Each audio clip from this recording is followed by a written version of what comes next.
Boa noite a todos. Muito obrigada. Mais uma noite, nossa 10ª noite, 10º encontro aqui, 10º e último encontro do nosso curso. Só recapitulando aqui um pouquinho do nosso curso, nós tivemos 9 encontros, né? Esse é o 10º.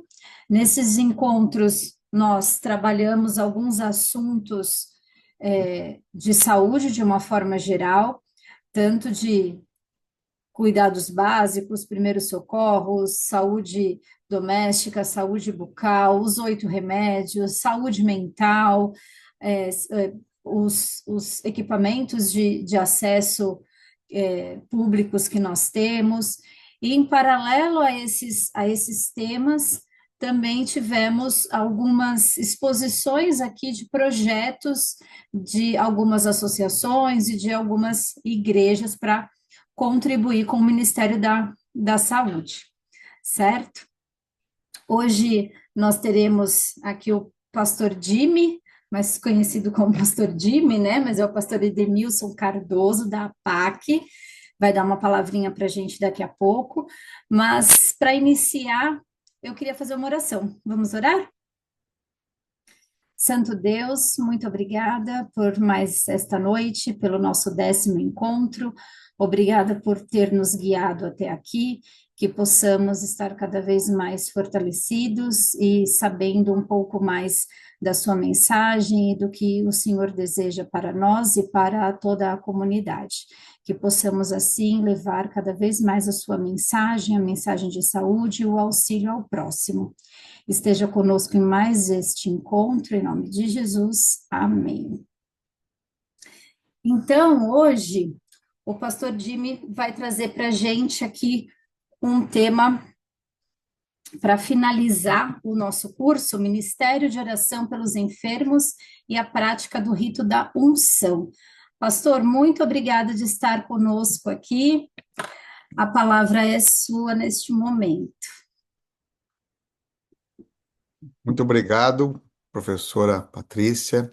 É um privilégio estar aqui contigo, com todos os nossos queridos amigos e amigas que trabalham no Ministério da Saúde, ou que estão engajados nesse ministério tão valioso, que é o ministério do próprio Jesus, que deixou para nós, né? Então, uma boa noite a todos. É uma gratidão poder. Não pude assistir todas as aulas presenciais, estou assistindo depois, devido à correria.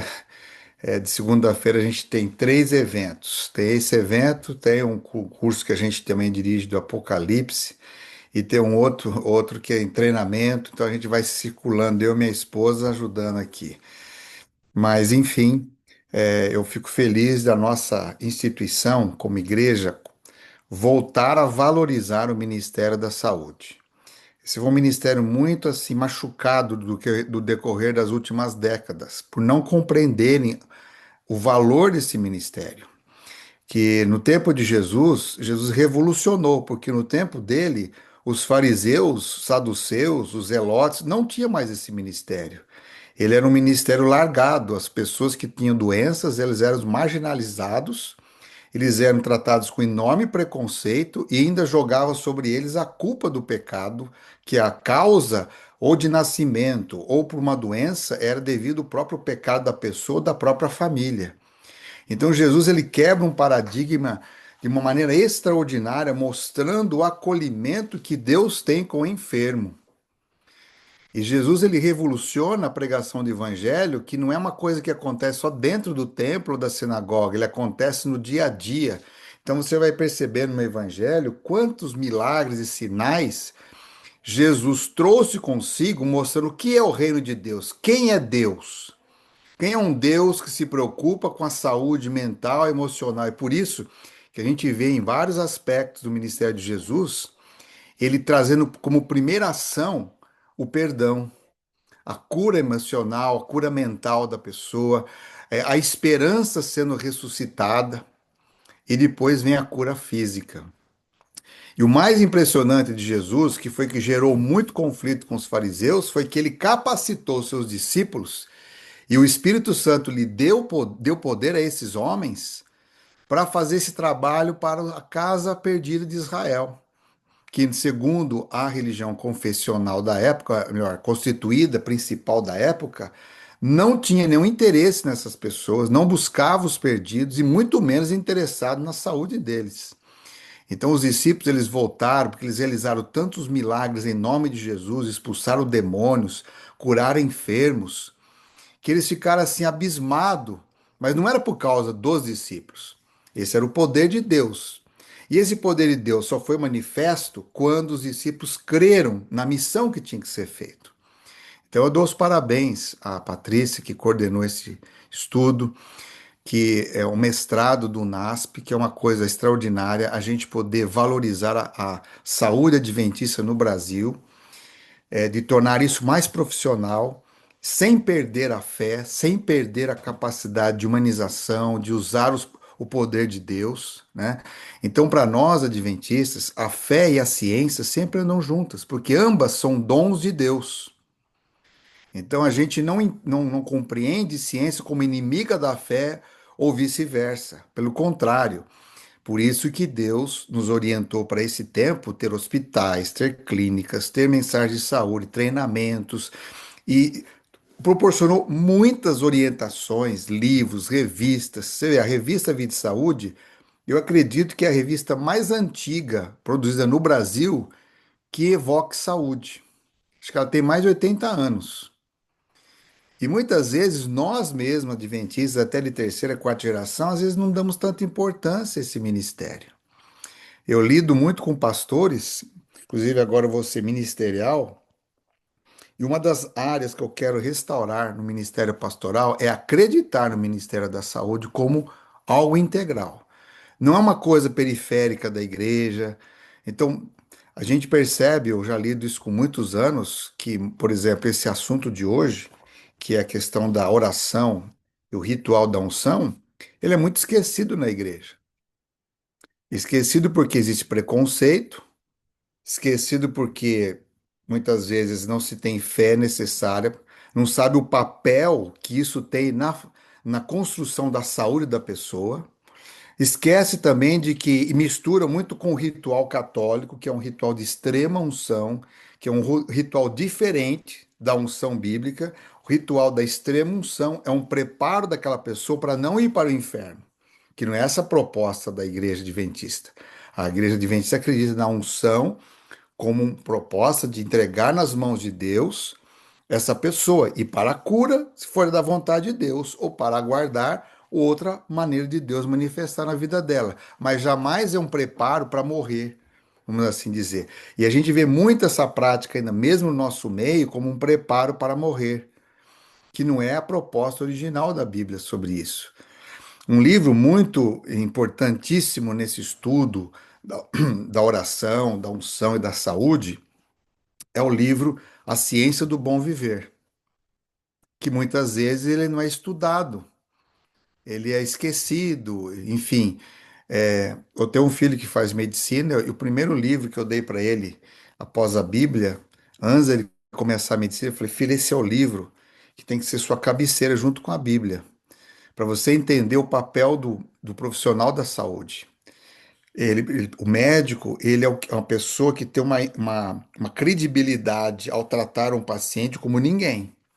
E se você for um médico de oração, que tem unção de Deus, ele vai te dar orientação de como entender uma pessoa, de como não vê-la apenas como alguém que vai pagar um seguro ou uma consulta para você. É importante que tanto o pastorado quanto o profissional da saúde enxergue as pessoas, como seres humanos, e não como objeto de lucro, de fruto de resultado para si. Então, essa mensagem que nesses 10 encontros vocês vêm recebendo, exatamente para entendermos que Deus tem um chamado para a igreja adventista para levar cura às pessoas. Por isso que nós temos a pregação do evangelho, nós temos a educação, e por isso temos uma rede imensa de escolas, e temos também a saúde, que faz parte das três mensagens angélicas. Até futuramente, se vocês puderem também ouvir alguns vídeos do pastor Sidonil Biasi, ele tem assim, um conhecimento muito interessante de como que a mensagem as três mensagens angélicas, têm a ver com mensagem da saúde. Porque às vezes a gente olhando assim a rápido maneira, dá a impressão que uma coisa não tem nada a ver com outra. Mas quando a gente fala que o Senhor Jesus veio para nos salvar, o Espírito Santo é uma obra para fazer em nós, por quê? Jesus ele falou assim no capítulo 4 de João para a Samaritana: Deus vem buscar sobre a terra verdadeiros adoradores, que adora a Deus em espírito e em verdade.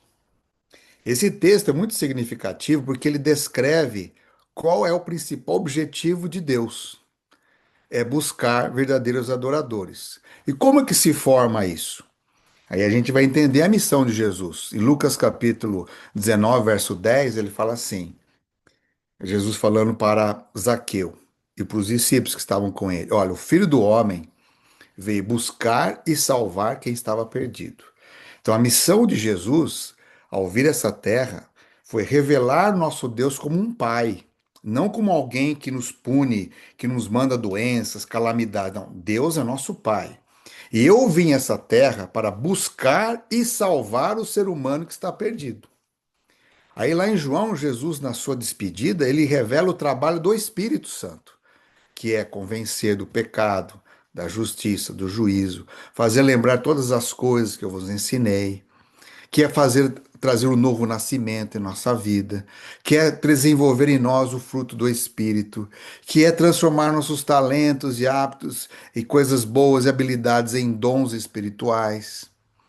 Por quê? Porque tudo isso vai formar-nos como verdadeiros adoradores, que é o que Deus busca de volta nessa terra. Então, quando a gente fala de saúde, Paulo fala assim que o corpo do ser humano é a habitação do Espírito, ele é sagrado. Por isso que todo adventista deve ser uma pessoa que se despoje de toda forma de preconceito, de racismo, de rancor, de ódio, de ausência de perdão, de discriminação de qualquer forma de espécie. Por quê? Porque a vida humana é sagrada. E a gente é chamado para tanto receber em nós o plano de Deus de restauração da nossa saúde, como também ajudar outros a entender que Deus os ama e Deus quer restaurar de volta a sua imagem e semelhança em nós. Então, quando Ellen White ela recebe a primeira visão, lá em 1863, sobre o Ministério de Saúde, ela entende que o principal objetivo não é que vai curar todas as doenças, mas é que vai restaurar a unidade entre Deus e nós, a reconciliação da nossa mente mais saudável para entender o projeto de Deus de restauração. Então, nessa noite, eu quero agradecer esse convite de poder compartilhar um pouco dessa mensagem para que na sua igreja você possa também criar um ministério de oração intercessora e visita aos doentes para complementar essa obra de Cristo. Cada igreja adventista deveria hoje organizar um ministério de capelania hospitalar voluntário e adotar o hospital ou a UPA da sua cidade ou o PF da sua cidade como um ministério de oração. Eu estou falando isso por várias razões. Primeiro, porque eu acredito nisso. Segundo, porque eu faço isso. Quando a gente morei em Washington, trabalhei ali na nossa igreja, a gente tinha um ministério de tocar músicas no setor de oncologia do hospital. Então a gente tinha os nossos filhos e outros mais, tocava violino, violoncelo, e a gente levava o instrumental mais oração para os doentes. Quando nós voltamos para o Brasil, nós fizemos isso nos hospitais do governador Valadares, tanto público quanto privado. Vocês não imaginam, na área da oncologia e na área de hemodiálise, quanta alegria a gente via na face daquelas pessoas em que a gente orava, cantava, aqueles que concordavam a gente chegava a ungir, entende? E a gente viu muitos milagres de Deus agir ali. Lógico que isso é um pequeno passo. Isso não nos exima de estudar com a pessoa, de levar orientação, de ter tratamento médico convencional, de usar medicamentos. Uma coisa não substitui a outra, mas quando uma pessoa ela é acolhida num hospital ou numa casa E vai lá uma ou duas pessoas ou três e ora com ela, sem preconceito, abraça, leva palavras de ânimo, de esperança, lê um salmo como o Salmo 103, que a pessoa sente acolhida. O que libera de endorfina no corpo de uma pessoa doente é muito grande. É por isso que a gente vê várias é, pesquisas hoje do valor da oração até como um método científico de ajuda ao doente. Então a igreja precisa de volta abraçar William, esse quando sai daqui? ministério, né? Abraçar esse ministério, ah, para que a gente possa continuar cumprindo a missão de Jesus. Inclusive, se vocês tiverem depois perguntas, ideias, vocês podem colocar aqui. Eu acho que a Patrícia vai controlando isso aí e a gente vai poder depois responder. Espero que vocês possam ter William, um tira bom daqui. tempo aqui, porque é muito tema, o assunto é amplo, vocês vão ver aqui. Eu só de uma palestra dessa eu tenho um monte de slides. Eu tenho, tanto é que na PAC a gente está desenvolvendo um curso sobre o Ministério de Oração, unção e capelania hospitalar. A gente tem um plano aqui na PAC de treinar pessoas que tenham o desejo de servir, inclusive até de uma maneira voluntária. Nós estamos abrindo muitos hospitais que nos pedem esse tipo de trabalho. Então, hoje existe tantas facilidades para fazer a obra de Deus que às vezes assim, eu até fico preocupado porque eu não consigo dar conta. E a gente quer despertar nos pastores nos anciãos, nos diáconos, diaconisas, outras pessoas que têm esse chamado, porque a necessidade, gente, é enorme. A gente tem hoje na PAC Ministério Funerário, Ministério Carcerário, Ministério de Capelania para Empresários, Ministério de Capelania Escolar, Ministério de Capelania para policiais militares e hospital. Eu tive no hospital da Unicamp, aqui em Campinas, e só tem um capelão que é mantido pela Igreja Presbiteriana. Ele falou, pastor, ajuda a gente, porque a Unicamp não quer pastores pentecostais, porque eles cometeram um erro grave aqui na Unicamp. Um deles veio aqui ungir a pessoa e deu o óleo para a pessoa tomar. Veja bem, totalmente fora do projeto. Resultados, a pessoa quase morreu. Então eles rejeitam qualquer loucura dessas aí. Você veja, como não se entende, faz coisa errada e fecha portas. Mas quando a gente entende como fazer o trabalho, como ter as noções certas, as ferramentas corretas, a gente testemunha a favor do evangelho, né? Então eu vou compartilhar com vocês aqui um pouco do slide, só para a gente poder ter um acompanhamento melhor aqui para a gente entender. Se vocês depois precisarem desse slide, viu, Patrícia, eu posso compartilhar. Eu tenho também uma apostila que eu entrego, vou mostrar para vocês aqui depois. Tem uma apostila que eu, quando vou orar para uma pessoa com outro pastor, a gente acaba entregando para o enfermo, entendeu? Por quê? Pois vocês no decorrer do momento eu vou colocar aqui. Então, o título dessa palestra, faltou a palavra unção aqui, mas é oração, unção e cura. Quando a igreja vai ao quarto do enfermo. O quarto pode ser qualquer lugar, apenas uma ilustração não quer dizer só hospital. Mas há doentes e enfermos de diversos aspectos. De repente, uma pessoa que não está indo em nenhum lugar, está em casa, depressiva. A gente tem que também cuidar muito com os mitos. Tem pessoas que falam assim: não, o depressivo é uma pessoa que não tem fé em Deus, que está afastada de Deus. A gente não pode chegar próximo do doente com esses tipos de mitos e barreiras, porque nenhum de nós pode julgar quem está doente. Ah, isso é um castigo de Deus, isso é porque Satanás está dando uma. Enfim, o melhor é a gente ir na confiança do Senhor e julgamento é somente Deus. Nós não podemos nessa terra aqui fazer juízo porque a pessoa está doente, mesmo que eu possa ter assim quase certeza que aquela pessoa fumou a vida inteira e hoje está com câncer, mas eu não preciso julgar essa pessoa. Deus ele faz isso. A igreja vai levar compaixão, a palavra do Senhor, né? Então vamos lá. Vamos orar primeiro. Senhor nosso Deus, eu te agradeço pela oportunidade de estar com esse grupo que foi organizado pela UCB com a Patrícia, no mestrado UNASP, que todas as pessoas que aqui assistem possam continuar esse legado e fazer do lugar onde mora uma bênção, levar junto com a oração, a unção, levar os tratamentos, as orientações, o bom ânimo, a palavra de bênção do Senhor na vida daqueles que passam por sofrimento. Unge-nos nessa noite para que tudo que for compartilhado aqui possa trazer honra e glória ao teu nome, em nome de Jesus. Amém. Um texto que me chama muita atenção na abertura desse estudo está em Êxodo capítulo 15, se vocês quiserem acompanhar aí.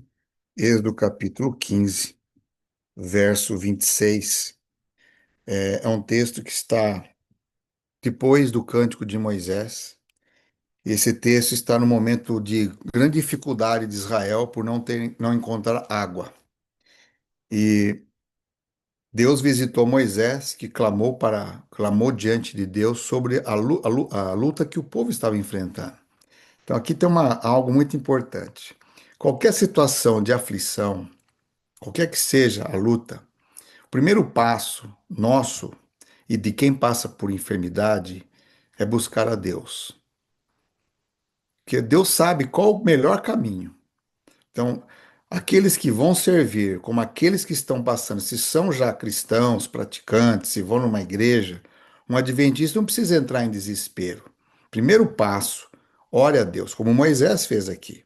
Então Deus respondeu e Moisés trouxe isso nas palavras para que o povo pudesse entender. Verso 26. E disse: Se ouvires atentamente a voz do Senhor, teu Deus, e fizeres o que é reto diante dos seus olhos, e deres ouvidos aos seus mandamentos, e guardares todos os seus estatutos, nenhuma enfermidade virá sobre ti, das que enviei sobre os egípcios, pois eu sou o Senhor que te sara. Então, Deus foi muito específico aqui com Israel, e foi uma das manifestações do nome de Deus. Jeová Rafá, ou Rófica, que quer dizer o Deus que cura. E aqui é bem interessante os passos que ele coloca aqui. Primeiro, ouvir com atenção a voz do Senhor. Segunda coisa, fazer o que é reto de acordo com as instruções de Deus. Dar ouvidos aos seus mandamentos. Guardar os seus estatutos. Então, deveríamos nós, como adventistas, entender isso, porque muitas vezes a gente não valoriza os estatutos de Deus, a lei natural do corpo, porque a gente só pensa na lei espiritual, os 10 mandamentos. Mas a lei natural, que é como funciona o organismo humano, ela é muito importante ser conhecida e às vezes pouco valor se dá a isso. E muitas vezes, quando eu quebro as leis naturais do meu corpo, vou sofrer consequências disso. Ainda mais porque eu estou no mundo de pecado, onde a degeneração humana ela continua acelerada, assim dizer, progressivamente, mesmo tendo inúmeras tecnologias que nos dão hoje um pouco mais de longevidade. Mas é importante a gente conhecer as leis naturais para que a gente possa, junto com a lei espiritual, entender o plano de Deus. Então, por isso que para os pais, quando a gente tem filhos, explicar para eles como é que funciona uma digestão, por que que valorizar o dormir cedo, por que a ingestão de água é muito importante. A gente precisa conhecer um pouco disso para que os filhos nossos também conheçam essa lei tão importante, que é a lei natural, que ela está em harmonia com a lei espiritual de Deus, né? Então, no caso nosso aqui, ao lidarmos com o doente, seja no quarto dele, lembrando que ali também Deus quer manifestar a sua bondade e a sua graça, né?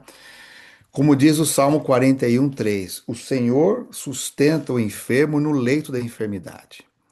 Então, vocês vão perceber que o salmista, principalmente Davi, ele passou por muitas enfermidades, muitas doenças e muitas lutas. Mas ele foi descobrindo em cada fase da sua vida o valor de confiar em Deus. Então, a Ellen White ela fala muito no livro Ciência do Bom Viver que quando a gente leva confiança ao doente, não expectativa errada, não presunção, mas quando a gente leva confiança, amor, quando ele sente que a gente ali é honesto, é transparente, é acolhedor, a gente está levando o Senhor que sustenta o enfermo. Que muitas vezes a gente vai visitar a pessoa e a gente quer diagnosticar a pessoa. A gente não é o médico. Então a gente tem que ter muito cuidado. Às vezes tem alguns de nós que quer prescrever um tratamento, mas não é essa função nossa ali, quando a gente vai visitar um doente. Então, muito cuidado com os nossos achismos nessa hora. É melhor a gente levar a mensagem de esperança, de conforto espiritual, né?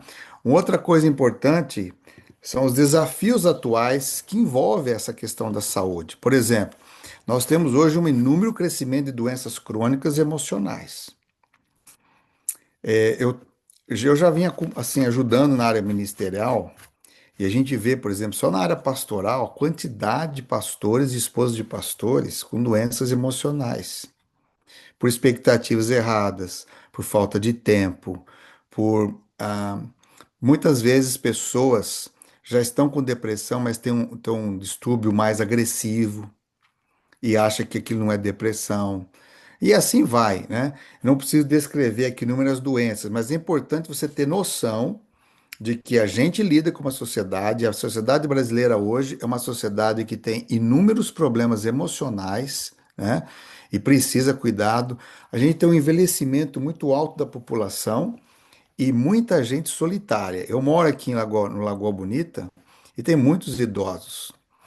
Mesmo todos, uma maioria, não todos, uma maioria sendo adventista, a gente observa quantos idosos estão com solidão.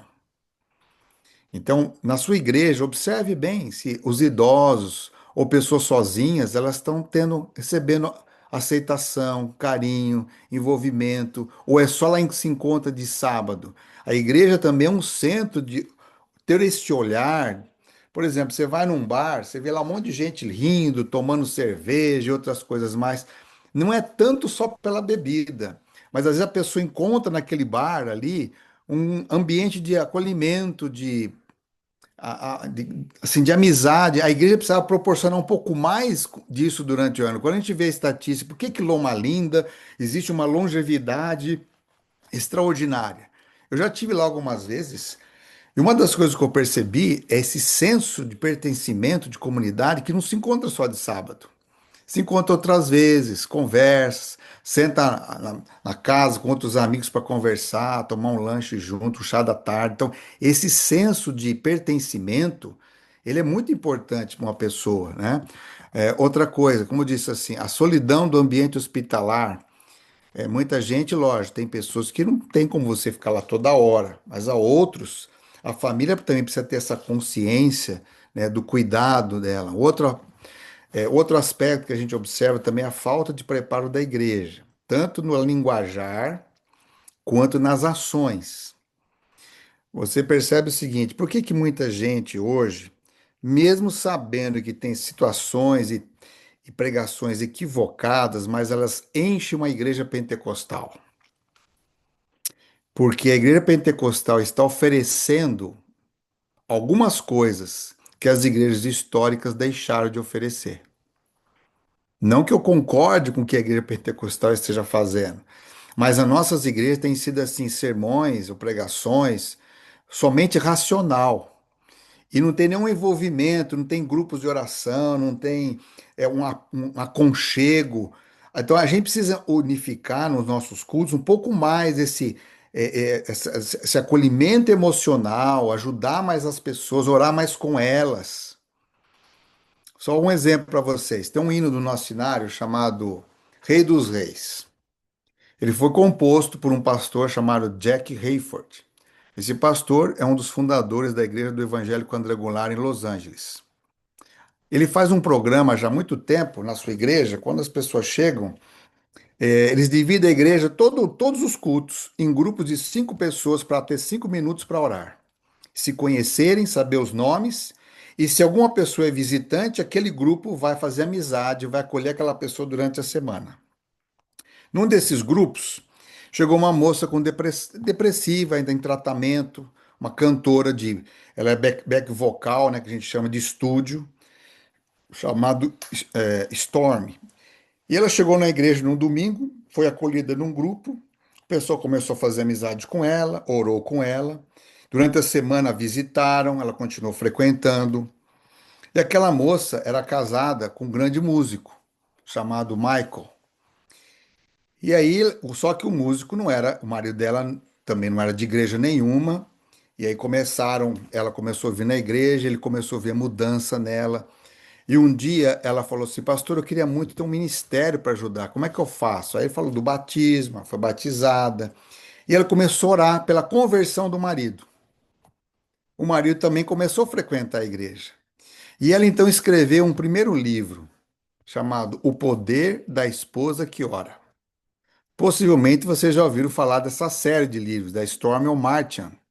O marido dela, Michael Martin, é um grande músico, ganhou muitos Grammys, inclusive aquela música We Are the World, onde o Michael Jackson e a sua equipe lá cantou. Ele era o tecladista, ele é o arranjador, junto com o Keith Jones. E eles se tornaram cristãos, porque numa igreja, a igreja se preocupou em orar e acolher uma pessoa sem saber quem ela era. E ela se tornou uma mulher assim, grandemente desenvolveu o ministério de oração. Então, por isso que uma igreja adventista não pode só pensar assim, uma oração de abertura do culto e uma no final, sem envolvimento emocional, sem envolvimento de acolhimento, uma coisa assim fria. Então, a gente não vai ver as manifestações também de Deus originais e reais se só isso acontece em igrejas que às vezes nem tem uma doutrina correta, mas que se preocupa só com isso. E aqueles que têm a palavra de Deus, que guardam os mandamentos, a fé em Jesus, vivem uma religião fria sem realmente uma intercessão correta, clara, viva, né? Então, assim, a igreja precisa entender isso. Isso é muito valioso para a nossa prática. Muitos enfermos não recebem visita pastoral. Vou dar um outro exemplo para vocês aqui, ó. Eu tinha uma amiga que há 24, 23 anos atrás, ela passou por um divórcio, tinha duas meninas, e ela foi ao banco para resolver as prestações da casa e que estavam atrasadas. E quando ela foi no médico primeiro, na volta ela passou no hospital, no banco. A moça atendente percebeu que ela estava muito aflita e começou a conversar com ela. E disse assim: em que eu posso mais te ajudar? Falou: olha, eu estou vindo do médico e lá eu estou com um diagnóstico de câncer nas mamas. Eu estou preocupada porque eu venho de um divórcio, tenho duas meninas pequenas para cuidar, tem essas prestações que estão atrasadas. E a moça falou assim: Você acredita em Jesus? Eu falei assim: Eu acredito, eu sou adventista do sétimo dia, vou à igreja. Falei: Ah, que bom que você também é evangélica. Aí ela olhou bem para minha amiga e falou assim: E você acredita que Jesus pode curar você? Ela ficou meio assim: Sim, eu acredito que Jesus pode me curar. Falou: Então, você aceita fazer que eu faça uma oração com você? Aí se ajoelharam ali no banco. A moça abriu a sua bolsa, pegou um vidro pequeno, um frasco de azeite de unção. Começou a orar e ungiu a minha amiga. Abraçaram, terminaram a oração, ela agradeceu, falou: "Eu vou fazer de tudo para te ajudar nas suas prestações aqui." Foi embora. Quando essa minha amiga volta ao médico para começar os tratamentos, o médico faz todos uns exames de novo e percebeu que estava diferente. Pediu novas mamografias, e não tinha mais nada nela. Ele falou assim: O que aconteceu com você? Você não tem mais o câncer aqui. Aí ela lembrou: Deus agiu em mim naquele momento que aquela moça orou por mim. Não sei o nome dela, não sei de que igreja ela é, mas aquela moça prestou atenção na minha angústia. Então imagine, tem coisas que assim é difícil a gente até acreditar, mas quando uma pessoa vai para o mercado de trabalho e ela tem uma missão com Deus, pode ser uma oração em posição de mãos, pode ser só uma oração segurando a mão da pessoa, pode ser com oração com unção. O que essa moça, que eu não sei o nome dela, me mostra é que ela foi para o trabalho, falou: Senhor, se o Senhor precisar de mim para ajudar alguém, naquilo que eu sei, eu quero fazer a minha parte. Então, muitas vezes a gente tem tantas oportunidades para orar por um doente e às vezes a gente espera que alguma coisa sobrenatural, que só um pastor pode fazer isso. Quando Jesus enviou seus apóstolos, eles nem informação teológica tinham, mas ele enviou por causa da angústia de um povo doente. É lógico que nós vamos ver aqui, é, eu não posso agir com presunção, mas, ou seja, Deus sabe a necessidade de pessoas e como eu posso ajudar, né? Nós temos aqui também algo importante que a gente não deve lembrar, que o propósito nosso nessa palestra aqui tem algumas coisas. Primeiro, restaurar o ministério da oração e da unção na igreja. Unir a fé, a ciência e a compaixão. E reavivar esse ministério de saúde na igreja. A igreja, ela tem, a adventista, ela tem muitas boas informações para como se trabalhar junto. Então, quando eu faço, por exemplo, um curso de culinária saudável, quando eu faço uma feira de saúde, quando eu tenho um ministério de, que nem a gente tem aqui agora de dentistas em missão, aqui no NASP tem médicos em missão, psicólogos em missão. Então, são frentes que Deus vai despertando para todas elas unidas, pode fazer uma diferença imensa. Eu vejo aqui, por exemplo, antes de ter o Ministério o Psicólogos em Missão aqui do NASP, a gente já tinha um projeto em 2016. Quantas famílias já foram abençoadas? Né? Só que na registro da PAC nós temos mais de 300 psicólogos que de alguma forma estão ajudando, recebendo por sua ajuda, ou também no voluntariado. Por quê? Todos esses ministérios, agora imagine se cada igreja de fato tiver um ministério organizado, entendendo o que é o ministério da oração. Há um livrinho do pastor Dr. Humberto Moura chamado Breve Manual de Oração. Vou compartilhar também aqui com a Patrícia, para vocês terem um livro pequeno, mas que mostra como que a gente pratica esse manual, como a gente pratica esse ministério de oração intercessora na nossa vida pessoal e na vida da igreja. Para vocês terem uma ideia, esse ministério ele é tão importante que a divisão norte-americana ela tem um departamental, que é uma mulher, que cuida desse ministério, na divisão toda. Recentemente, aqui no Brasil, vocês viram aquele livro chamado Ouse Pedir Mais. A moça que escreveu, ela é parte desse ministério da divisão norte-americana de oração. A doutora Ruth Jacobsen, que foi a primeira coordenadora desse ministério, tive a oportunidade de ter algumas aulas com ela, e ela contou algo extraordinário para nós. Ela falou assim: me chamou a atenção quando me convidaram para fazer parte do Comitê de Oração dos Estados Unidos, lá em Los Angeles, para uma campanha do Billy Graham, que convidou várias igrejas, inclusive as adventistas. E a campanha aconteceria no período pouco antes das Olimpíadas de Los Angeles de 1984. E esse comitê chamou pastores e líderes religiosos de várias denominações e teve um pequeno comitê que foi o Departamento de Polícia para fazer um levantamento de informações sobre como é a violência em Los Angeles. Então, esse pequeno grupo trouxe lá diversas informações: homicídio, suicídio, feminicídio, roubos, essas coisas todas.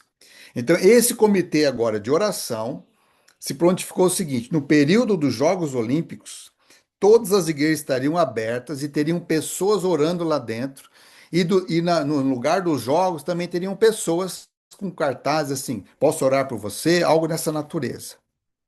Quando terminaram os jogos, esse mesmo pequeno comitê que foi no departamento de polícia para encontrar as informações de como funcionava a violência na cidade de Los Angeles, eles ficaram espantados, tanto o departamento de polícia como eles, que eles descobriram que no período dos Jogos Olímpicos de 1974, durante os Jogos não teve nenhum homicídio, nenhum suicídio, nenhum feminicídio. Ela falou assim: eu fiquei espantada, por que que as nossas igrejas pararam de orar, pararam de fazer um trabalho nessa direção? Será que a gente não poderia mudar uma cidade se a gente unisse a oração e as boas ações? Então, assim, isso tem me despertado, aqui mesmo onde eu moro, em Engenheiro Coelho, a gente hoje tem um Ministério de Oração na prefeitura, toda segunda-feira. A gente ora com o prefeito, vice, todo o secretariado, servidor público. Por quê? Porque nós acreditamos que Deus pode agir através dessas pessoas, que a gente pode ser um instrumento de bênção enquanto existe graça disponível a todos, né? E que base bíblica a gente pode ter para praticar esse ministério de oração e unção? Nós temos vários textos. Aqui tem alguns, só para a gente começar a ter uma base para isso. Como eu disse, Êxodo 15, 26 nos revela o Deus que cura. Então, toda cura, mesmo que passe pela ciência, em última análise, quem exerce o poder de cura é Deus. Deus tem mecanismos que o nosso corpo começa a responder aos tratamentos. Então, por isso que aquele texto de Jesus, Mateus 6,33, buscar em primeiro lugar o reino de Deus e a sua justiça, e todas as demais coisas vos serão acrescentadas, deveríamos a gente deveria entender isso aí. Por exemplo, fui diagnosticado em 2020 por câncer. Primeiro ato, quando eu recebi o diagnóstico, fui convidar alguns colegas pastores para orar por mim e me ungir. Por que que eu fiz isso? Porque eu acredito nisso. Porque eu já fiz isso. A minha esposa, 10 anos antes de mim, ela também teve um câncer no intestino. E o nosso primeiro ato, quando a gente recebeu a notícia do médico e tal, foi o quê? Reuni em casa, orei por ela e a ungi. Minha esposa ficou, primeiramente, 21 dias numa clínica, que foi a clínica de São Roque. Ali ela recebeu o primeiro tratamento porque ela estava com uma anemia profunda, conseguiu melhorar o seu estado, aí passou pelas cirurgias. Numa dessas, aí ela teve uma infecção hospitalar. Aí ela melhorou, voltou para a clínica, ficou mais 40 dias. E lá na clínica de São Roque, ela aprendeu muitas coisas interessantíssimas. Aí quando voltou, a equipe médica queria que ela fizesse quimioterapia e radioterapia. Minha esposa é da área da saúde, ela é dentista, lê muito material de vastos aspectos. E ela perguntou ao médico: qual a chance que eu tenho de ficar realmente boa, de não voltar a câncer, usando a quimioterapia? Ah, a chance é, sei lá, na época era 10, 15%. Bom, se é só por isso, aí começou a ver, a orar a Deus, nós dois orando. Ela optou por não fazer químio nem rádio. Ela optou por fazer todo o tratamento e mudança de estilo de vida. Então ela ficou mais ou menos 3 anos, quase 3 anos, só alimentação crua. Aprendeu a fazer coisas impressionantes da alimentação crua. Aprendeu como se toma melhor sol, como consumir melhor água, atividade física. Isso já faz 12 anos. E minha esposa, até hoje, seu intestino está perfeito. Eu sei que não é para todos, talvez, mas eu quero destacar o seguinte: primeiro ato nosso foi buscar a Deus. Isso não nos impediu de passar por cirurgia, por outros tratamentos e buscar as mudanças que a gente já estava conhecendo e podia praticá-las. Então, o que eu destaco aqui é que a gente não deve deixar para trás buscar Deus só quando todo o nosso diagnóstico já está tudo arruinado. Lógico, você pode buscar Deus também.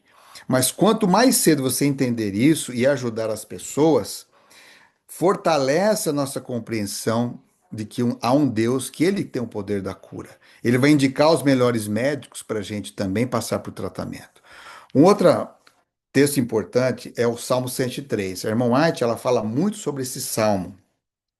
Inclusive, esse Salmo 103, é interessante se vocês puderem dar uma olhadinha nele. Eu vou ler aqui um texto que não está aí, que fala muito sobre o Salmo 103. Deixa eu ver se eu acho aqui para vocês. Ela diz, esse salmo ela fala muito do perdão e da cura, que é algo assim que Deus tem de maneira extraordinária para nós. E ela fala o seguinte, que eu tenho que procurar aqui que me perdi aqui no São da Fé.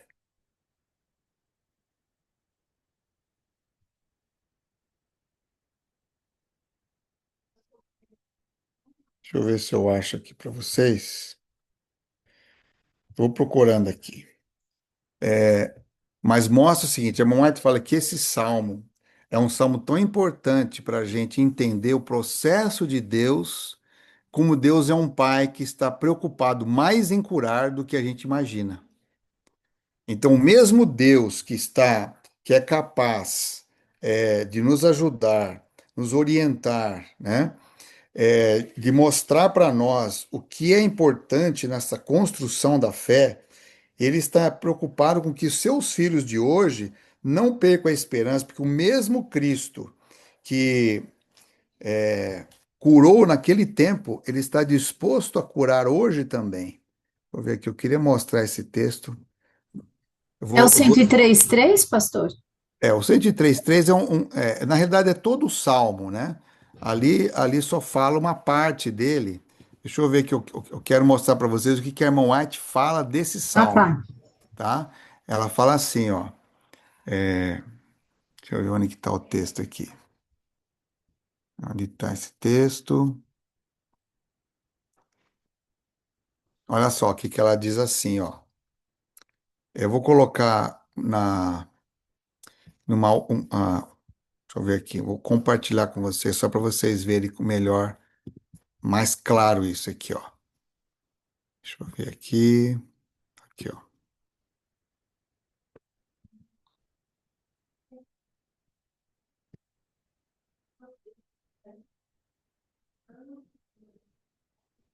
Esse tem aqui, ó. Olha só que interessante. Ela fala assim, ó. É nossa obra apresentar o enfermo e sofredor. Olha que interessante, ó. É a nossa obra apresentar o enfermo e sofredor a Deus. Então veja bem, isso é parte nossa. Quando a gente ora pelos doentes, é nosso ministério apresentar a pessoa nos braços da fé. Devemos ensinar-lhes a crer no grande médico, o Salvador. Deseja que animemos os enfermos, os desesperançados, os aflitos a pegarem-se à sua força. Mediante a fé e a oração, o quarto do doente pode se transformar numa Betel. Por palavras e atos médicos, as enfermeiras podem dizer tão positivamente que não possa ser mal compreendido. Deus está neste lugar para salvar e não para destruir. Então, há um interesse de Deus muito grande na restauração de uma pessoa. Olha só, Deus está tão desejoso de restabelecer os doentes como quando o Espírito Santo proferiu essas palavras por intermédio do salmista, que é o Salmo 103.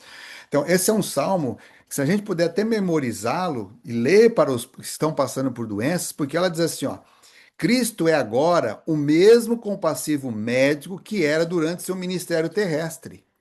Nele há bálsamo curativo para toda doença, poder restaurador para toda enfermidade. Seus discípulos de nossos dias devem orar pelos doentes tão verdadeiramente como os de outrora, e as curas seguirão, pois a oração da fé salvará o doente. Então você percebe que a gente não deve abandonar a oração. Ela deve ser algo muito forte para nós, junto com os tratamentos que Deus vai mencionando para a gente fazer, ou ensinar, ou levar essa pessoa a algum outro profissional da saúde, né? Então, e olha interessante, quando Deus fala de cura, Deus fala de mudança de vida, Deus fala de salvação. Olha só, olha que interessante também aqui, ó. É trabalho perdido ensinar o povo a volver-se a Deus como aquele que cura suas enfermidades, a menos que seja também ensinado a renunciar aos hábitos nocivos. Então, por isso que a oração e a unção, ela não é o todo, ela é parte de um projeto maior que a gente deve ensinar as pessoas a praticar hábitos saudáveis. Para que recebam sua bênção em resposta à oração, deve cessar de fazer o mal e aprender a fazer o bem. Seu ambiente deve ser higiênico, corretos os seus hábitos de vida, deve viver em harmonia com a lei de Deus, tanto a lei natural como a lei espiritual. Então percebam que Deus ele tem um chamado para a gente de maneira extraordinária. Ele não quer um tratamento provisório. Ele sabe que o que é melhor para a gente, né? Então vou voltar aquele outro slide ali com vocês. Então assim, ó, como diz o Salmo 41:3, Deus sustenta o nosso leito. Por exemplo, você vai ver inúmeros casos na Bíblia, como o caso de Números 21, que os israelitas passaram por muitas picadas de serpente pela rebelião deles, mas quando eles olhavam para a serpente de bronze, que Deus pediu para Moisés fazer, eles tiveram cura. Isso não era místico, isso era um ensino de confiança no Cristo. Você vai ver também outros exemplos na Bíblia, como segundo Reis 20, quando o rei Ezequias ele passa por uma doença, ele ora a Deus, ele chora diante de Deus, e Deus envia o profeta antes de sair do palácio para que venha, faça um tratamento com figos, e ele vai receber cura. E ainda Deus falou assim: ainda você vai ter mais 15 anos, embora ele não soube lidar bem com a bênção da cura. Mas é importante você lembrar que nosso Deus não nos abandona, ele sempre está interessado em curar. No Velho Testamento, Deus cura através de atos miraculosos. Deus também usa métodos naturais. Deus usa oração e tratamentos. Então, mostrando assim, que esses tratamentos não são concorrentes, eles são parceiros. A oração e as orientações de Cristo, veja que interessante. Na, na época de Eliseu, o tratamento foi: Naamã chegou com lepra, o profeta disse para ele: banha-se 7 vezes no Rio Jordão. A sua fé foi testada. E ele acabou concordando com os auxiliares dele, que estavam ali, os soldados. Não, não custa nada. E ele banhou 7 vezes e foi curado. Quando você vai no Novo Testamento, você vê que Jesus, por exemplo, pediu para aquele cego de nascença, untou com cuspe um barro, colocou nos seus olhos e disse: vai lavar no tanque de Siloé. E ele voltou vendo. Então, Deus também cura muito de acordo com o contexto que as coisas estão. Ali, Jesus foi no tanque de Betesda e tinha muita gente para ele curar. Mas ele chegou para um homem de 38 anos que estava ali naquele lugar e disse assim: você quer ser curado? Ele disse: ninguém me ajuda. Então Jesus falou para ele: então levanta, pega a tua cama e anda. E imediatamente as palavras de Cristo trouxe saúde para o homem. Então, hoje, talvez não é um método que Deus peça para a gente fazer, porque hoje a gente vive uma sociedade tão complexa, de tanto egoísmo, de tanta exposição, e a gente fica espantado de ver como que igrejas que promovem curas, entre aspas, quanta coisa falsa, tanta coisa de manipulação, porque hoje muita gente quer apenas a cura física, mas não está interessada numa cura de restauração plena. Então, por isso que a igreja também ficou um pouco intimidada, vamos assim dizer, de levar a oração e a unção, porque existe um movimento no mundo pentecostal de venda de cura, de troca de cura. E Deus nunca propôs isso. Isso são sinais de profetas falsos. Mas não é por isso que eu devo deixar de orar, de visitar o doente, de ungir sendo possível, de impor as mãos e ensinar a saúde conforme Deus nos deixou como uma igreja que tem esse ministério, né? Interessante que no ministério de Jesus a gente encontra muita coisa interessante. Olha só, diz que Jesus percorria toda a Galiléia, ensinando nas sinagogas, pregando o evangelho do reino e curando todas as enfermidades e moléstias entre o povo. Então é importante lembrar que Jesus ele mais curou do que pregou. Mas por que ele fez isso? Porque o seu primeiro propósito era revelar Deus o Pai. Então, por isso que é muito cuidado de você não interpretar calamidades, doenças como punições de Deus.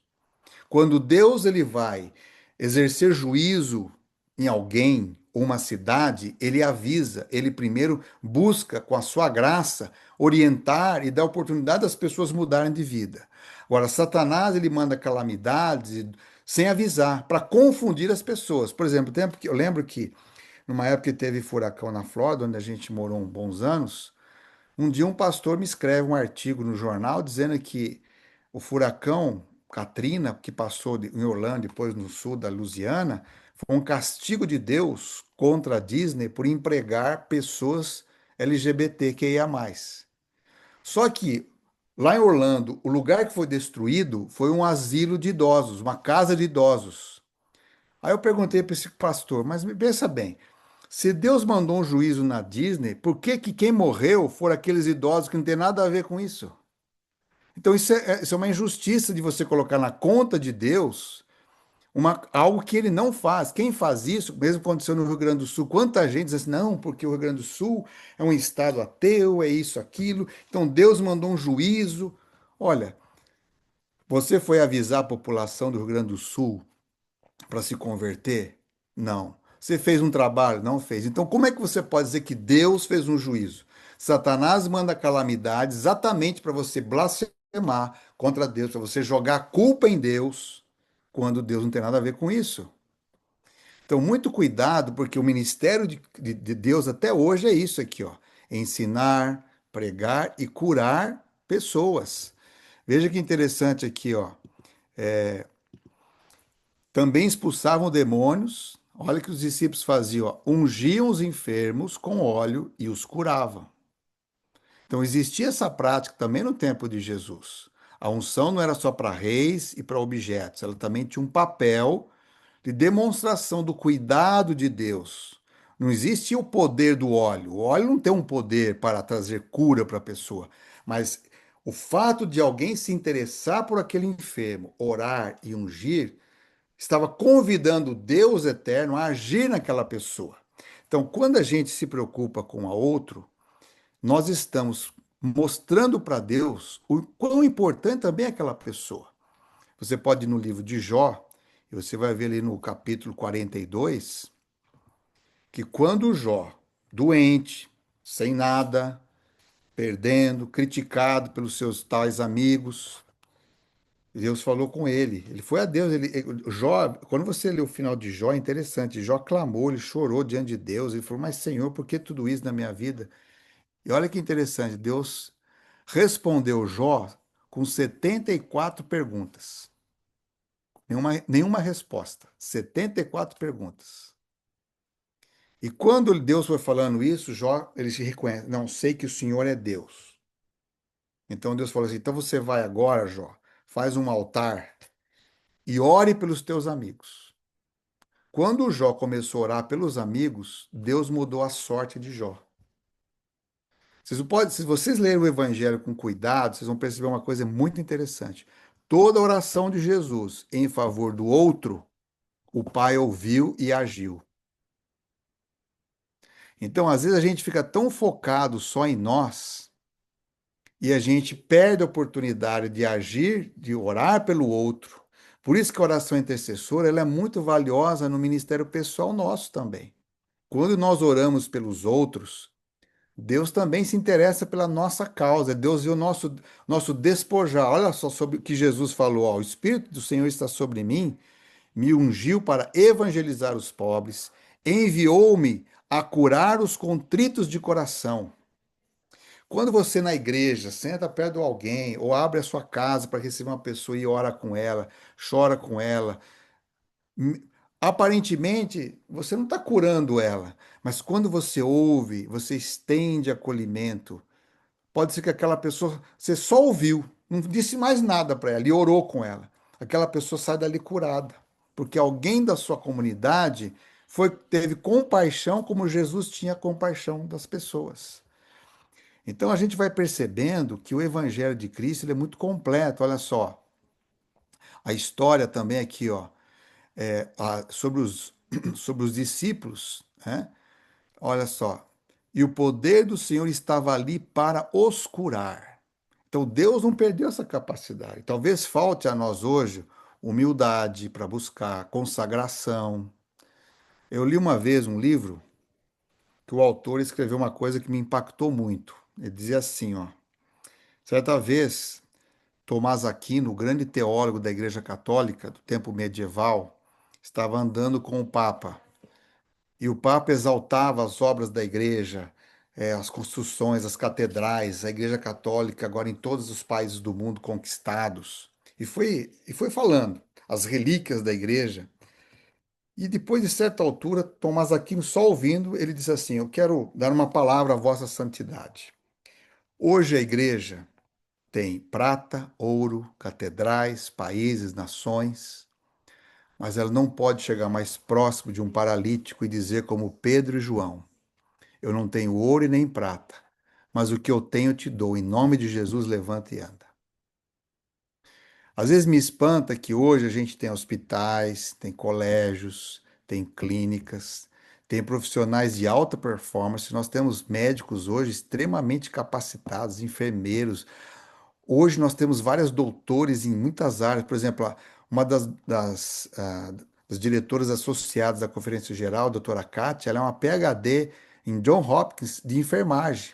E nós temos muitos outros grandiosos, só que às vezes a gente se sente desprovido do poder de Deus para levar cura aos enfermos. Então a gente não pode confundir as coisas. Deus quer dar para a sua igreja não só coisas, bons ambientes para cuidar dos enfermos, mas também o Senhor quer dar poder para a gente fazer a obra dele. E lógico que o Senhor é quem dá, e ele dá a quem precisa e quem necessita. Não sou eu que ordeno ó Espírito Santo. Eu repreendo o mal, dá-me o poder de cura. Não é eu que exijo de Deus isso, ele que escolhe usar a gente.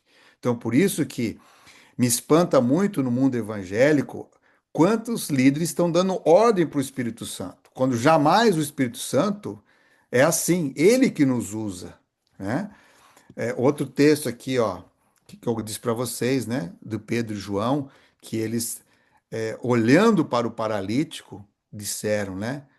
Tomando ele pela mão, levantou e logo seus pés e artelhos se firmaram.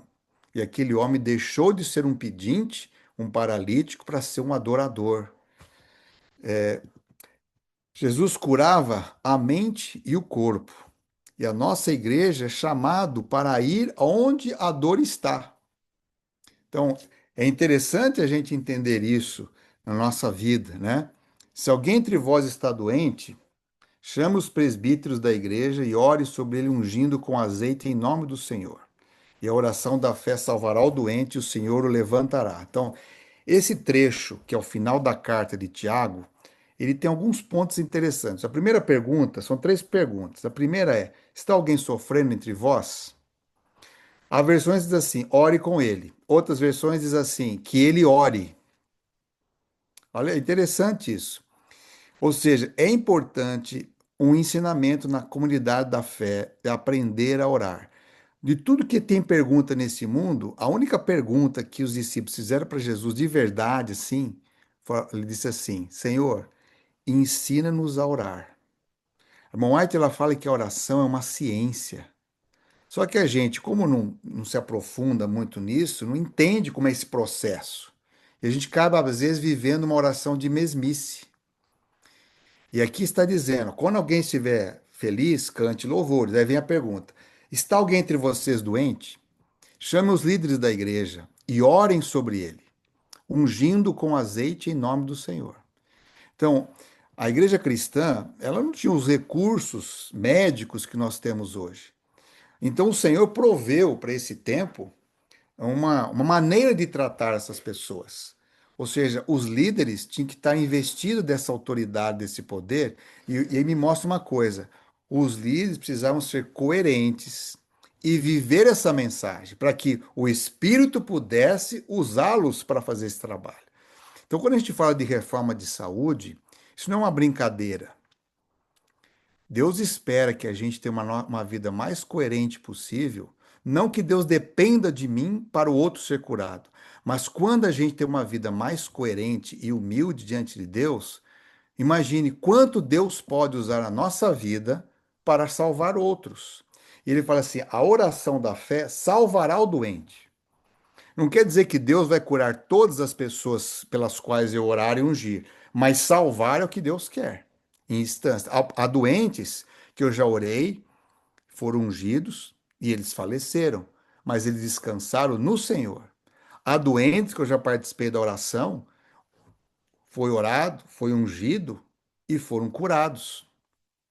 Eu mesmo foi um caso. Eu, quando criança, em 2010, eu vim com minha família para o Brasil.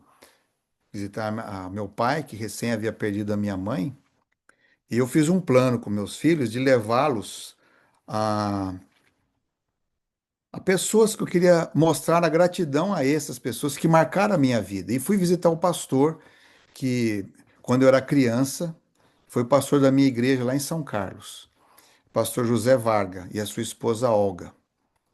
E eu contava para os meus filhos que quando eu era criança, eu passei um momento difícil de doença, fiquei em coma muito tempo no hospital. Meu pai gastou o dinheiro de um valor de uma casa na época comigo no hospital. E um pastor foi me visitar lá numa terça-feira à noite, orou por mim e me ungiu. E naquela madrugada eu despertei e comecei a chamar por minha mãe. Então, sempre fui, meus pais sempre me contavam essa história, que ali eu fui dedicado a Deus para ser um missionário, enfim. Então, fui com a minha família visitar esse pastor. E foi muito interessante a visita, porque eu perguntei para o pastor se ele lembrava como é que foi isso, ele podia me contar alguns detalhes a mais. E ele falou assim: olha, no dia que eu tava, meu distrito era muitas cidades, então eu não consegui chegar a tempo. E as enfermeiras, que eram irmãs católicas, que cuidavam do hospital da Santa Casa de Misericórdia, não me deixou entrar na UTI e ali eu orei por você.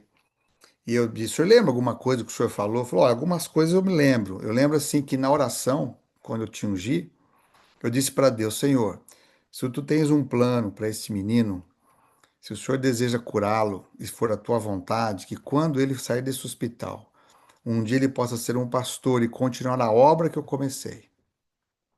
Aquilo me impactou muito, porque eu já tenho 38 anos de trabalho como pastor. E eu vejo como Deus, lá atrás, no comecinho da minha vida, ele achou por bem me curar. Eu sei que outras pessoas não tiveram essa mesma cura. Então, quando eu estava ali conversando com esse pastor, a esposa dele me contou: olha, você sabe por que que fui eu que tomei a iniciativa de falar para os teus pais, orar, pedir oração pelo pastor e dedicar você a Deus? Porque quando eu e meu marido nos formamos em teologia, no final dos anos 50, nós vamos trabalhar em Santa Catarina. E lá eu fiquei doente, uma doença no intestino muito grave. E aí pedimos uma transferência para São Paulo, perto do Hospital das Clínicas, para eu fazer meu tratamento. E aí fui fazendo tratamento, deu tudo certo. Mas eu não conseguia a cura ainda. E então um dia meu marido chegou em casa e falou: olha, querida, nossa associação, na época só tinha uma associação em São Paulo, está nos transferindo para o interior de São Paulo, para uma cidade chamada São Carlos, que dá 5 horas de viagem de trem. E quando eu vi isso, eu fiquei muito triste, muito magoado e fiquei muito revoltado. Fui na associação, entrei na sala do presidente e reclamei para ele, disse assim: o senhor é um homem justo, está vendo que eu estou tratando minha saúde? E ele não falou nada. No final, ele disse assim: um dia a irmã vai entrar aqui na associação e vai nos agradecer por essa transferência. Eu fiquei muito revoltada, mas tivemos que mudar para São Carlos. E o meu marido chamou para fazer evangelismo na nossa cidade um pastor missionário suíço chamado Samuel Monnier. E o Samuel Monnier fez uma semana de evangelismo. Na última semana foi sobre as curas de Cristo. Jesus, o médico dos médicos, alguma coisa assim. E eu estava sempre sofrendo e numa mesa conversando com ele, meu marido, que ele estava hospedado em nossa casa, eu disse para ele. E ele falou assim: e o seu esposo, que é pastor, nunca orou, nunca ungiu você com os anciãos da igreja? Ele falou: não. Como é isso? Aí ele explicou esse verso, fez analogia, como é explicando a obra de Jesus, e perguntou: você gostaria que nós orássemos e ungíssemos você? Sim, pastor. Aí ela foi orar e disse que naquela madrugada ela passou muito mal, muito vômito, muita ida no toalete, enfim, passou mal, mal, mal, pensou que ia morrer. Aí amanheceu o dia, acordou tarde, estava melhor. E ela volta ao médico nas semanas seguintes. Faz todos os exames. E o médico disse assim: o que aconteceu com você? Seu intestino está normal, você não tem nada. Aí ela entendeu. E ela falou para mim assim: olha, eu tenho mais de 80 anos. Nunca mais o meu intestino teve problema. Foi por isso que naquela época eu disse para sua mãe: chame o pastor, dedique o seu filho a Deus, ele vai orar e ungir.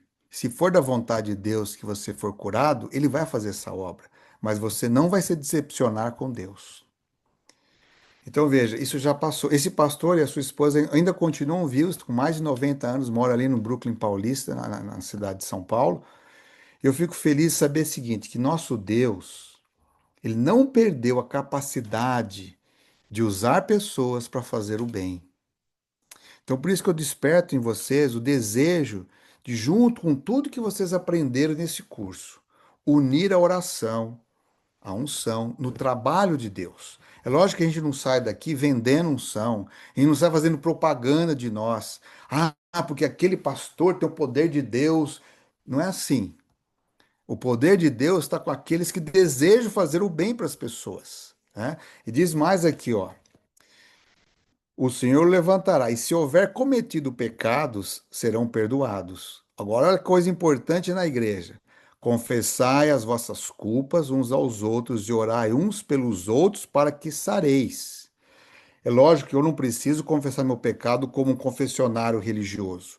Mas se eu tenho algum problema com alguém, eu preciso conversar com a pessoa. Se minha família carrega rancor, ódio, é muito importante confessar para aqueles que precisam. Se o meu problema for público, eu preciso tratá-lo publicamente. Mas se o meu problema é com a pessoa, eu trato com aquela pessoa. Por quê? Porque nosso Pai quer ver o seu povo curado. Então, por isso que é importante, quando a gente vai orar para alguém que está passando por doença e ungir, preparar também essa pessoa. Porque muitas vezes as nossas doenças, elas estão muitas vezes relacionadas com uma vida de rancor, de tristeza, de ódio, de ausência de perdão, de lutas que pessoas foram abusadas, foram machucadas, foram feridas, e aquilo lá somatizou no seu coração, né? É importante a gente lembrar que esse texto de Tiago 5, 14, 16 deve ser estudado com carinho. Eu vou até mandar para vocês na apostila que vocês possam ler com mais calma, porque aqui a gente não tem todo esse tempo, né, para explicar com detalhes. Mas olha aqui, ó. Chama os presbíteros, os anciãos de uma igreja, os diáconos, diaconisas, no tempo de Jesus, eles oravam pelos doentes e ungiam os doentes. Os nossos anciãos e líderes não são para fazer só escala de pregação numa igreja. É preciso ter um ministério sério de visitação pelos membros, de ajudá-los, entende? De cuidar dos doentes que estão nos hospitais, que estão em casas, que estão passando momentos difíceis, né? Olha que interessante, ó, orar sobre ele, orar com a pessoa, né? Que mais? Ungir essa pessoa. Isso é importante. Por quê? Porque a oração feita com carinho, com amor, ela vai trazer salvação para o doente, restauração integral. Alguns casos, eu tenho um amigo que eu orei, ele foi diagnosticado, ele começou a ter tossir muito e sair sangue. Ele pensou que era tuberculose, ele era dono de uma oficina mecânica. E ele foi ao médico, foi todos os exames, ele estava com câncer pulmonar. Então ele foi lá para o Wildwood, que é uma clínica de adventistas na Geórgia, fez todos os tratamentos possíveis, não melhorou. Veio para o hospital, operou o pulmão, não tirou o câncer voltou agora no cérebro. E é interessante que nesse período, todas as pessoas que vinham visitá-lo, ele tinha uma mensagem de esperança, porque ele tinha sido um homem muito mal, feito muito mal para muitas pessoas, era um indivíduo difícil, mas tinha voltado, tive o privilégio de rebatizá-lo. E é interessante que nós oramos, nós ungimos várias vezes, e ele foi internado já em estado avançado do câncer. E é interessante que esse homem começou a pedir, pastor, tem essas pessoas aqui, peça para elas me visitarem. Eu tenho muitas pessoas que eu fiz o mal e eu preciso pedir perdão a elas. Trouxe ex-mulher, ex-sogra, filhos que não falavam com ele, funcionários que ele havia maltratado.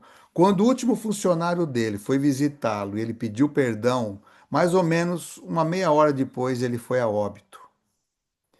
Mas ele descansou no Senhor como um homem perdoado.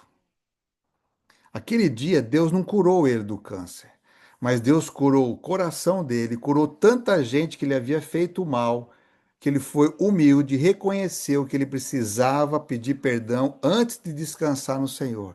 Então, Deus nunca deixa de atender as pessoas. Isso é muito importante você lembrar como ministério de oração, né? É, a importância de confessar os nossos pecados. Alguns anos atrás, Patrícia, vai ver no horário que eu estou meio perdido aqui, tá? Alguns anos atrás eu fui convidado para fazer uma semana de oração aqui no NASP, Engenheiro Coelho. Isso foi em 2012. E eu estou fazendo, acho que no quarto dia da semana de oração, uma pessoa me procurou, muito brava. Falou, "Olha, irmã, a senhora me espera um pouquinho, que eu vou fazer o segundo culto, aí eu posso conversar com a senhora com mais calma. Não, é um assunto de vida ou morte. Eu falei, tudo bem. Terminou o segundo culto, na época eu chamei o pastor da igreja, fomos conversar. E ela começou a me acusar que você é um pastor mau, um pastor que você removeu o sobrinho meu da igreja. Aí eu não estava me entendendo bem. Aí eu expliquei, quem que é seu sobrinho? É fulano de tal, pastor da sua igreja lá nos Estados Unidos, e você ficou julgando ele. Aí eu expliquei, "Ué, irmã, é assim que funcionou, essa pessoa estava envolvida num adultério. A gente fez todo o papel possível, de maneira muito coerente, muito discreto. Não, porque você, olha, infelizmente, nós seguimos todo o protocolo que a igreja nos orienta, no manual da igreja, porque lá nos Estados Unidos tudo é muito respaldado. Eu não posso manchar o nome de uma pessoa assim. Não, porque eu vou te processar e tarará. Foi bom. Os procedimentos são todos registrados. Se a senhora quiser processar um direito da senhora. Tudo bem. Aí terminei a minha oração, fui, voltei, nada aconteceu. Inclusive, essa pessoa que passou por disciplina lá, até um meio aparentado meu. Enfim, o tempo passou. Um dia fui chamado para trabalhar no NAS como pastor. E lá pelo ano de 2017 ou 18, fui chamado para orar para uma pessoa em São Paulo que estava com câncer. E ah, como eu tinha feito uma série de pregações aqui no NAS sobre a oração e unção, então essa família me convidou para orar. Cheguei lá, fui no AC Camargo, tinha os parentes, orei com aquela senhora, ungi, cumprimentei os parentes, e Deus operou maravilhosamente na vida dela, que ela ficou melhor, saiu do hospital, nunca mais soube. Passado um tempo, eu recebo no WhatsApp uma mensagem. E aquela mensagem me impactou muito. Aquela mensagem dizia o seguinte: querido pastor Jimmy, eu quero lhe pedir perdão, porque um dia eu fui ao NASP e lhe maltratei, ameacei você e a minha sobrinha sofreu muito na mão daquele homem que você um dia disse que ele não era uma pessoa coerente. Ele foi disciplinar. Na realidade, era minha sobrinha. E ela casou com esse moço. Esse moço fez muito mal, abandonou ela, machucou demais a vida dela. Ele está com outra pessoa. Eu quero pedir perdão porque o senhor foi muito amoroso, não me maltratou. Inclusive, o senhor veio aqui no hospital, o senhor que me ungiu, mas o senhor, eu acho que o senhor não reconheceu que era eu. Mas eu quero pedir perdão porque o senhor é um homem de Deus. Eu fiquei emocionado com aquilo. Eu sei que depois de alguns dias ela faleceu do câncer, mas eu fico feliz porque ela morreu em Cristo Jesus. E Deus me limpou meu coração. Naquele dia que eu fui visitá-la, eu não lembrei, não recordei da face dela. Eu fiz aquilo com muito amor e carinho pelo sofrimento que ela passava. Mas Deus não nos abandonou, nem ela e nem eu. Deus não me deixou ficar com rancor porque alguém me maltratou, vamos assim dizer. Porque eu tenho aprendido que se a gente viver para Cristo, se a gente cumprir na nossa vida, 1 João 3,16, que diz assim, ó, nisto conhecemos o amor, que Jesus Cristo deu a sua vida por nós, e nós somos chamados a dar nossa vida pelos nossos irmãos. Se a gente entender isso, muita expectativa, muito sofrimento que a gente somatiza, eles vão desaparecer, porque quando você começa a praticar a maturidade do amor de Deus, quanta coisa você resolve e você se torna um instrumento de bênção para a vida dos outros. Então, eu quero deixar com vocês aqui essa mensagem, que Deus possa unir vocês e lembrar que existe um ministério na Igreja Adventista, onde existe a oração intercessora, a visita pastoral, a visita do membro, e a oração e a unção. Agora, existem várias coisas importantes. O que é Ellen White? Ellen White fala muitas coisas, por isso que eu vou passar a apostila. Eu não tenho tempo aqui para mostrar tudo que ela fala, mas ela menciona muito sobre isso, do orar pelos doentes. Ela ensina como mostrar hábitos saudáveis para as pessoas. Ela mostra também, a igreja fala muito sobre a reforma de saúde, que deve fazer parte desse tratamento. Também é mencionado alguns elementos importantes, como preparar o enfermo espiritualmente. Alguns exemplos. O doente que está em condições de falar, que você possa conversar com ele e ele pode explicar por que ele quer a unção, o que ele gostaria de falar para Deus, se ele tem tempo suficiente para confessar seus pecados, deve ser feito. Então, ou seja, mostrar para ele a importância disso. Um outro aspecto importante, como eu disse, a confissão e a reconciliação com Deus. Mesmo que é só com Deus. Por exemplo, vamos supor que eu sou uma pessoa que tem hábitos nocivos, só Deus sabe. Uma vez, um homem pediu oração para a irmã White e o seu marido, e ela, orientada por Deus, diz assim: eu, vou orar a Deus a respeito de você. E Deus mostrou para ela que aquele homem tinha prática de vários vícios sexuais que estavam fora do plano de Deus. E ela disse assim: olha, como é que eu posso orar por você quando você mantém esses vícios? Então, assim, é muito interessante. Lógico que eu não posso entrar na intimidade das pessoas, mas é importante que a pessoa que vai receber a unção, ela entenda que ela precisa reconhecer os seus erros e se pôr nas mãos de Deus para que Deus possa operar de acordo com a vontade dele. Então, nunca uma oração deve ser feita, uma unção, sem que a gente confie e peça que a vontade de Deus seja a prioridade. É lógico que eu posso conversar com Deus e falar assim: ó Deus, eu gostaria muito que essa pessoa fosse curada. Eu posso expor meu desejo, mas que a tua vontade seja soberana nesse caso, né?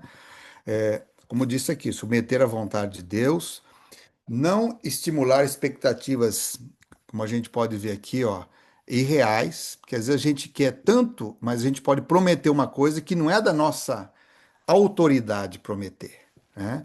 Outra coisa importante nesse processo todo é a cura. Às vezes vem no corpo, mas a maioria das vezes ela vem o quê? Na alma, no coração nosso. O azeite, ele é um símbolo, não um sacramento, como eu disse.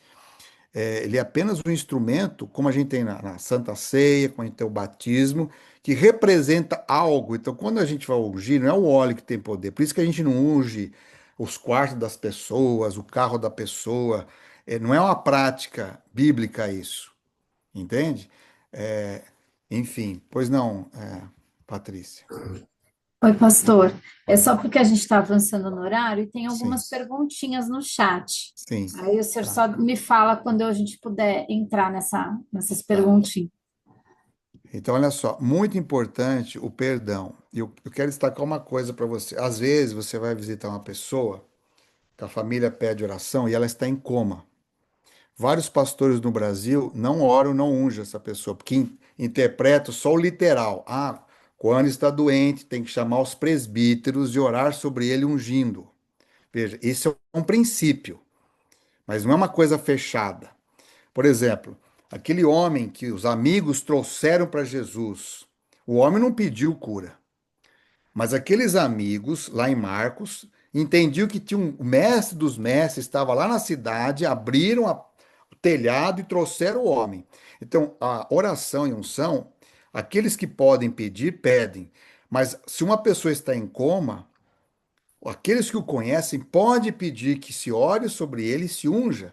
Eu uma vez ungi uma moça, ela tinha voltado do trabalho e ela parou para fazer o sinal para a esquerda e tinha um senhorzinho com um cachorro. O cachorro deu um puxão no homem bem na hora que ela saiu com o carro. Ela atropelou o senhor e foi embora. Em vez dela dar socorro, ela foi embora. Aquele homem morreu.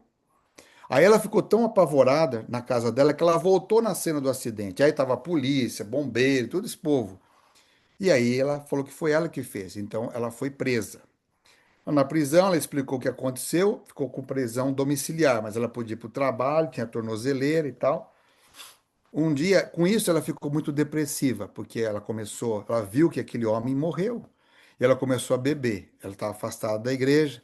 E uma madrugada, ela não podia beber e não podia ficar de madrugada andando. E uma madrugada, voltando de uma balada, ela se perdeu, estava bêbada, bateu com o carro na contramão, numa árvore e ficou desacordada. E isso ela ficou quase um ano em coma. E eu visitava ela com o pai, orava, lia texto da Bíblia, ungimos ela. Um dia ela despertou do coma. E a primeira coisa que ela nos disse foi assim: Pastor, muitas vezes eu ouvi vocês ler os salmos, orar comigo, mas eu não conseguia falar. Mas a primeira coisa que eu quero hoje é me batizar, quero voltar para a igreja adventista. Eu lembro que o batismo dela foi um sábado muito lindo, de festa, de alegria, de ver aquela moça recuperar. E no dia seguinte, no domingo, ela foi presa, pegou um ano de prisão. Porque nos Estados Unidos, se você sobrevive a um suicídio, você é preso, porque é considerado um crime. Ela ficou presa um ano. Depois ela foi deportada para o Brasil. Hoje ela mora numa cidade no Brasil, toca sua vida, mas está na igreja. Mas olha que interessante. Eu poderia ter dito assim: não, não vou lá porque ela está em coma, ela que tem que pedir. Não, o pai pediu. Vamos lá. Ela não tinha como pedir. Então, o papel nosso, como pastores, anciãos, líderes de igreja, que tem um chamado para orar pelos doentes, jamais a gente pode negligenciar o cuidado. No passado, quando eu não tinha muito entendimento, eu às vezes demorava para atender um caso. Uma vez uma pessoa morreu sem eu ter visitado. E aquilo me penou muito o coração. Porque eu poderia ter ido visitar a pessoa, mas eu me preocupei com outras coisas da igreja e não fui. E tomei um compromisso com Deus que quando alguém me pedisse e tivesse dentro das condições de eu orar ou chamar alguém para fazê-lo, eu comecei a fazer. Eu quero honrar a Deus sempre que alguém me pedir uma oração, uma unção, o que seja, que eu quero que a pessoa possa estar em paz com Deus. O mesmo que passar pela morte, ela possa ter a certeza de que ela descansou no Senhor. Então vamos abrir aqui para as perguntas. E depois eu compartilho esse material e a apostila que vocês possam ler com mais calma sobre isso. Então vamos lá, Patrícia.